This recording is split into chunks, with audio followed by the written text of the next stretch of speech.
So hello and welcome.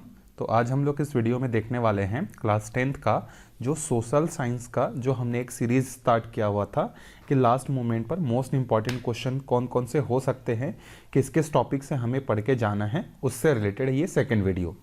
पहले video को upload करने के बाद बहुत सारे लोगों ने ये बोला कि सर इसके आंसर भी बता दीजिए, इसके आंसर कैसे लिखेंगे, सोशल में डर लग रहा है, बाकी साइंस और मैथ्स में तो उतना डर नहीं है, सोशल में लिखने का डर हो रहा है। देखिए, मैंने एक तो पहला क्वेश्चन आपका ये है कि एग्ज़ाम में कैसे लिखेंगे डर लग रहा है, उसके लिए मैंने एक ऑलरेडी वीडियो बना दिया है कि how to write in board exam. ये एक टॉपिक है social how to write social science paper in board exam करके, आप चैनल पे जाके सर्च करके एक तो यहाँ से देख सकते हो। दूसरा, अगर आप सोशल में डर रहे हो, किस बात की डर है आपको भाई, एक बार आप मेरे जितने भी वीडियोस हैं सारे सोशल साइंस के वीडियोस को आप टू के स्पीड में जो है करके आप सुन लीजिए।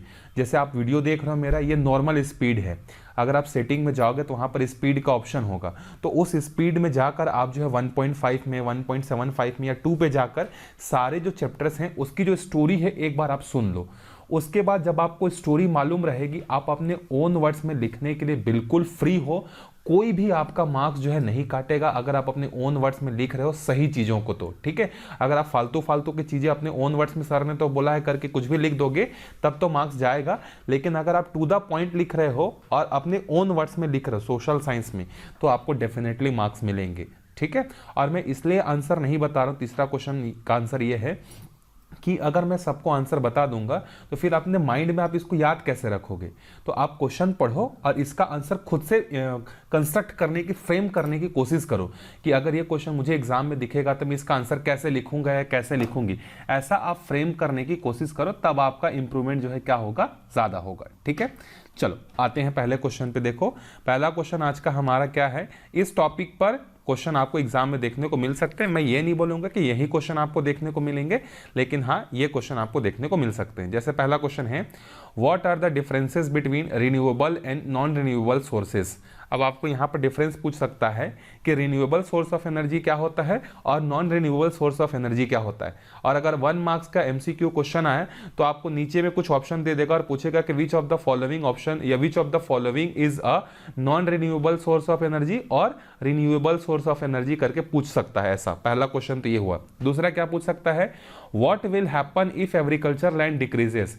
अगर इंडिया में या वर्ल्ड में ही अगर हम लोग बात करें, अगर एग्रीकल्चरल लैंड अगर डिक्रीज हो जाएगा तो क्या होगा, तो लोगों को जो फूड की जो रिक्वायरमेंट वो फुलफिल ही नहीं होगी, फूड क्राइसिस हो जाएगा। इस तरीके से आप इसको कितने नंबर के लायक क्वेश्चन आता है उस हिसाब से आप वर्ड्स के लिमिट को जो है डिफाइन कर सकते हो। अगला है, what is the difference between current fallow and old fallow. ये हमने लैंड वाले चैप्टर में पढ़ा हुआ है कि करेंट फैलो क्या होता है, जो 2 साल या कितना हमने पढ़ा हुआ है, एग्जैक्टली मुझे ईयर याद नहीं आ रहा है, जिसको इतने सालों से उस पर एग्रीकल्चर ही नहीं हुआ है उसको क्या बोलते हैं, ओल्ड फैलो बोलते हैं। करेंट फैलो मतलब लास्ट 1-2 साल से अगर उस पर एग्रीकल्चर नहीं हुआ है तो उसको बोलते हैं। मुझे डेट एग्जैक्ट याद नहीं है, टाइम पीरियड आप एक बार देख लीजिएगा। फोर्थ क्वेश्चन है, on what kind of land is most of this food grown.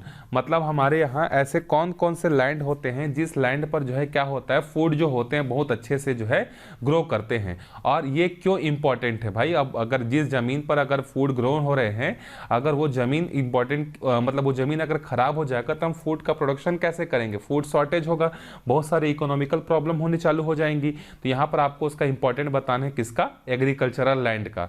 तो एग्रीकल्चरल लैंड जो होता है वो हमारे लिए बहुत ही इंपॉर्टेंट होता है। अगला है question number 5, is the farmer becoming more dependent on the industrial sector. मतलब क्वेश्चन में ये पूछा जा रहा है कि आज के डेट में जो फार्मर्स हैं क्या वो अपना एग्रीकल्चर छोड़कर जो है इंडस्ट्रियल सेक्टर पर ज्यादा डिपेंडेंट हो रहे हैं। तो आंसर है यस। क्यों, क्योंकि उनको बेनिफिट जो है कम दिख रहा है, एग्रीकल्चर करने में जो इन्वेस्टमेंट हो बहुत ज्यादा है और जो बेनिफिट जो रिटर्न उनको मिल रहा है बहुत ही कम है। इसीलिए जो आज के फार्मर्स हैं वो क्या हो रहे हैं, इंडस्ट्रियल सेक्टर पर जो है शिफ्ट हो रहे हैं, ठीक है। अगला क्वेश्चन बन सकता है आपका, व्हाट इज ग्लोबलाइजेशन। ग्लोबलाइजेशन क्या होता है, इस पर आपको 2 नंबर का लिखने के लिए क्वेश्चन जो है मिल सकता है। क्वेश्चन नंबर 7 है what can be done to increase the agriculture production. अगर हमें एग्रीकल्चर प्रोडक्शन को बढ़ाना है तो हम क्या क्या स्टेप्स ले सकते हैं। ठीक है, तो हमारे यहाँ बहुत सारे साइंटिफिकली जो है हम लोग हेल्प ले सकते हैं। इसके अलावा जो फर्टिलाइजर जो हम लोग यूज़ करते हैं केमिकल फर्टिलाइजर, उसके प्लेस पे जो है हम लोग बायोगैस के जो वेस्ट मटेरियल होते हैं उसको यूज़ कर सकते हैं। सॉइल की टेस्टिंग करा सकते हैं और ड्रिपिंग सिस्टम अच्छा करके जो है हम लोग एग्रीकल्चर को क्या कर सकते हैं, इंप्रूव कर सकते हैं। नेक्स्ट है what effect does prolonged use of chemical fertiliser have on soil fertility. अगर हम लोग केमिकल यूज करते हैं सॉइल की फर्टिलिटी को बढ़ाने के लिए तो वो एट एक दो टाइम के लिए तो सही होता है, प्रोडक्शन को बढ़ा देता है, लेकिन बार बार कई सालों तक अगर हम लोग केमिकल फर्टिलाइजर को यूज करेंगे सॉइल पर तो सॉइल की फर्टिलिटी धीरे धीरे डिक्रीज होने लगती है। ये आप इसमें इस तरीके से लिख सकते हो फ्रेम करके। क्वेश्चन नंबर 9 है what are the human factor in land degradation. मतलब जो लैंड का जो डिग्रेडेशन हो रहा है, लैंड के डिग्रेडेशन में जो है यहाँ पर ह्यूमंस का क्या रोल है। तो ह्यूमन के बहुत सारे रोल हैं, पेड़ पौधे को काट रहे हैं, कंस्ट्रक्शन ज़्यादा कर रहे हैं, एग्रीकल्चरल नहीं हो रहा है, तो इसके कारण से जो है क्या हो रहा है, लैंड का डिग्रेडेशन हो रहा है। ठीक है, अगला क्वेश्चन है what is the role of banks in the establishment of industries. अगर हमें एक इंडस्ट्री स्टैब्लिश करनी है तो इंडस्ट्री स्टैब्लिश करने के लिए हमें फंड चाहिए, कैपिटल चाहिए, और वो कैपिटल कहाँ से मिलेगा, बैंक के थ्रू ही मिलेगा।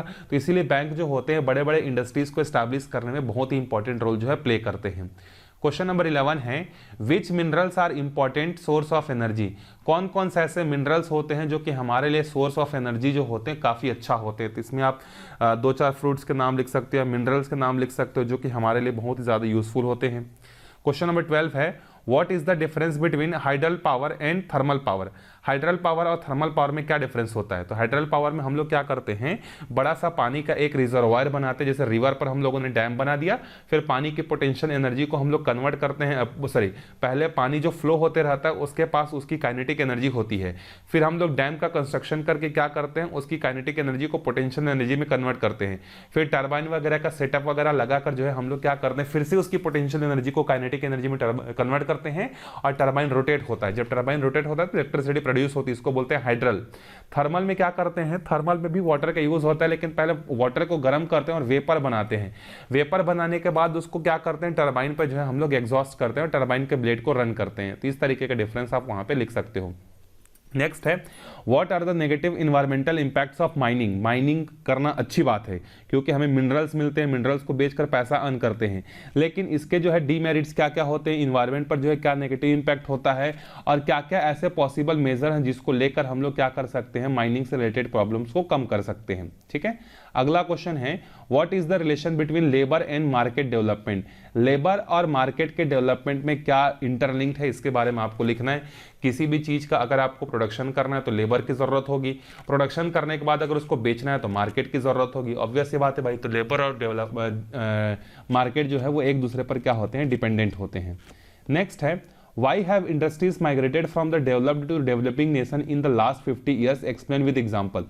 अभी आप लोगों ने बहुत चैप्टर में भी पढ़ा होगा और न्यूज़ में भी सुना होगा कि बहुत सारे जो डेवलप्ड कंट्री के जो फैक्ट्रीज हैं, जैसे एप्पल का हो गया, टेस्ला का हो गया या मारुति कंपनी हो गया, मतलब जो बड़े बड़े मल्टीनेशनल कंपनीज हैं, पहले जो उनके ब्रांच जो होते थे वो डेवलप्ड कंट्रीज में होते थे, लेकिन अब वो धीरे धीरे इंडिया जैसे डेवलपिंग कंट्रीज में क्या हो रहे हैं, शिफ्ट हो रहे हैं। जैसे एप्पल जो है अपना मैन्युफैक्चरिंग स्टार्ट करने वाला है चेन्नई में, साउथ इंडिया में। ठीक है, तो इंडिया में, वियतनाम में, इंडोनेशिया में, इस तरीके के डेवलपिंग कंट्रीज पर जो है क्या हो रहे हैं, बड़े बड़े मल्टीनेशनल कंपनीज जो है शिफ्ट हो रही हैं। इसका रीजन क्या है, वहां पर जो टैक्स रेट है वो क्या है, कम है, और उनको जो है लेबर जो है क्या है, पॉपुलेशन भी अच्छी खासी डेवलपिंग कंट्रीज की, तो उनको लेबर भी जो है सस्ते दामों में मिल जाता है। तो अपना प्रॉफिट को इंक्रीज करने के लिए वो क्या करते हैं, अपने प्रॉफिट को बढ़ाने के लिए जो है डेवलप्ड जगह से जो डेवलपिंग जगह पर आ रहे हैं ताकि अपना प्रॉफिट को मैक्सिमाइज कर सकें। 16 है What all data do we obtain from the census?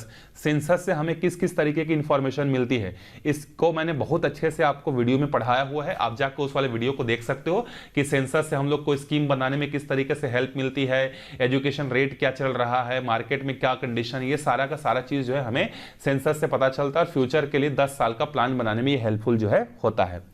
17 है the growing population is the hurdle in the development of the whole world, do you agree with this statement. अब यहां पर ये आपका पॉइंट ऑफ व्यू पूछ रहा है कि अगर कंटिन्यूअसली पॉपुलेशन अगर बढ़ रही है तो ये सिर्फ उस कंट्री के लिए कंसर्निंग नहीं है, ये पूरे वर्ल्ड के लिए कंसर्निंग है। तो बिल्कुल सही है भाई, क्योंकि जो गॉड या नेचर ने जो हमें रिसोर्सेज जो प्रोवाइड किए हैं वो रिसोर्सेज हमारे लिमिटेड हैं, लेकिन अगर पॉपुलेशन बहुत ज्यादा हो जाएगा तो रिसोर्सेज को यूज करने के लिए बहुत लोग हो जाएंगे। तो रिसोर्सेज को यूज करने के लिए जब बहुत सारे लोग हो जाएंगे तो लोगों के पास जो रिसोर्सेज मिलेंगे वो कम हो जाएंगे, तो जैसे उनका सर्वाइवल क्या हो जाएगा, डिफिकल्ट हो जाएगा। ठीक है, क्वेश्चन नंबर 18 है the literacy rate of women in India is lower than that of men, what are the reason for this. India में अगर हम लोग मेन और वुमेन के लिटरेसी रेट की बात करें तो इंडिया में वुमेन का जो लिटरेसी रेट है 2011 के अकॉर्डिंग 60.24 के आसपास है और मेन का जो है वो 80.67 इस तरीके के आसपास जो है डेटा में। ठीक है, तो ऑब्वियस ही बात है कि वुमेन का जो लिटरेसी रेट है मेन के कंपैरिजन में 20% कम है। इसका रीजन क्या है, जो पुरानी लोगों की जो थिंकिंग है कि जो बच्ची होगी उसको स्कूल नहीं भेजना है, उसकी जल्दी शादी कर देनी है, लोगों के पास फंड की कमी नहीं है, लोग एजुकेटेड नहीं है, ये सारे प्रॉब्लम है जिसके कारण से जो है वुमेन्स की लिटरेसी रेट कम है। लेकिन ऐसा नहीं है, आज के डेट में लिटरेसी रेट काफी हद तक इंप्रूव हो चुकी है, मेल और फीमेल के लिटरेसी रेट में ज्यादा डिफरेंस नहीं है। क्वेश्चन नंबर 19 है the sex ratio in India was 940 in 2011, this means. अब देखो, अगर हम लोग सेक्स रेशियो की बात करते तो सेक्स रेशियो हमें क्या बताता है, पर 1000 मेल कितनी फीमेल्स हैं उसके नंबर को बताता है। तो जैसे मैं बोलता हूं कि 2011 में इंडिया का जो सेक्स रेशियो वो 940 है, इसका मतलब अगर 1001 ग्रुप में अगर मेल हैं तो उसके कंपैरिजन में 940 फीमेल्स हैं, मतलब दोनों में जेंडर का गैप कितने का है, 60 का है। 60 लेडीज पर 1000 में जो है क्या है, कम हो रही हैं। तो ये बहुत ही लो है, किसी भी कंट्री के लिए अच्छी बात नहीं है, क्योंकि मेल और फीमेल दोनों का इक्वल होना क्या है, अच्छी बात है किसी भी डेवलप्ड कंट्रीज या डेवलपिंग कंट्रीज के डेवलपमेंट के लिए। ठीक है, लास्ट क्वेश्चन है आज का, What will happen if there is no census? अगर सेंसस होगा ही नहीं तो क्या बेनिफिट हो गया, क्या लॉस होगा। तो ऊपर में मैंने बता दिया कि सेंसस के फायदे क्या होते हैं। अगर सेंसस नहीं होगा तो वही सारे पॉइंट को आप उसके नुकसान में लिख सकते हो। ठीक है, तो अगले वीडियो में मिलते हैं फिर कुछ नए क्वेश्चंस के साथ। आई होप आपकी पढ़ाई अच्छे से चल रही होगी। कोई डाउट होगा तो आप कमेंट करके बता सकते हो, और सोशल के लिए और साइंस के लिए भी सारे जो वीडियोस हैं उसको 1.5 1.752 की स्पीड में आप खाना खाते समय आराम से सुनो, वो आपको याद रहेगा, फिर एग्जाम में आप ओन वर्ड्स में लिख सकते हो। तो मिलते हैं अगले वीडियो में, तब तक के लिए बाय बाय।